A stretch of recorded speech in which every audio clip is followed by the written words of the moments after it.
कधीच नाही चुकणार तुमचे फेवरेट टीव्ही शोज झी5 सोबत, तेही एकदम फ्री। तू माझ्यासोबत काहीही शेअर करू शकतो, बोलू शकतोस। मला नाही बोलायचंय अस्मी, मला माझी स्पेस हवी आहे, देशील सारंग, प्लीज।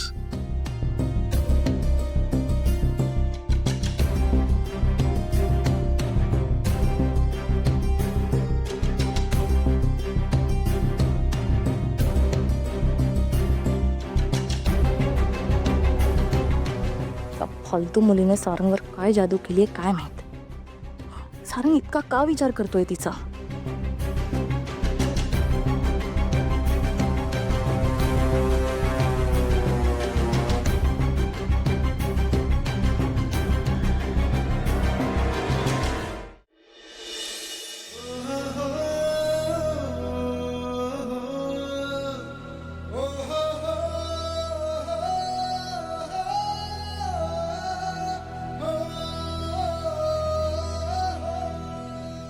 कसला विचार करतोयस?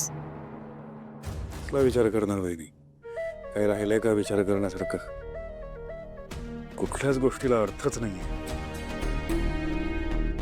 बघ ना, आधी माझ्या आयुष्यात अस्मी आली, आयुष्यात पहिल्यांदा मी प्रेम केलं, खरं प्रेम, मग ती मध्येच गायब झाली। त्याचं कारण अजूनही कळलेलं नाहीये कुणालाही। मग सावलीशी लग्न झालं, आईच्या मनाविरुद्ध ती या घरात आली, ह्या घरात तिचा खूप छळ झाला, तरी सगळ्यांशी ती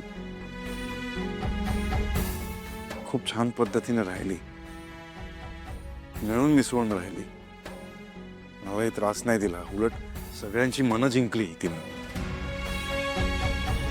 तिचा आणि जगन्नाथचं कनेक्शन। मग परत अस्मी या घरात येते। अस्मीने सांगितलं की या सगळ्याच्या मागे सावली आहे, आणि आता सावली चिठ्ठी लिहून गेली। या वर्षभरात ना सगळं असं वादळच आलंय आयुष्यात माझ्या, बाकी काही नाही।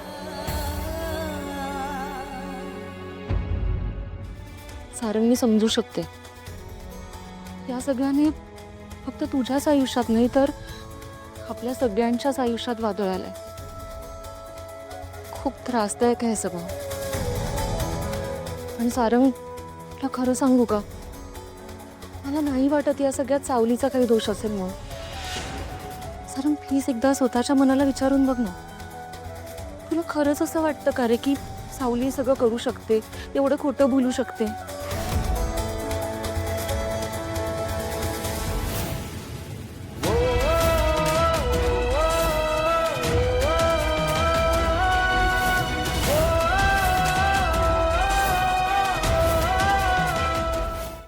झी5 ॲप डाउनलोड करा आणि पहा सर्व एपिसोड्स एकदम फ्री।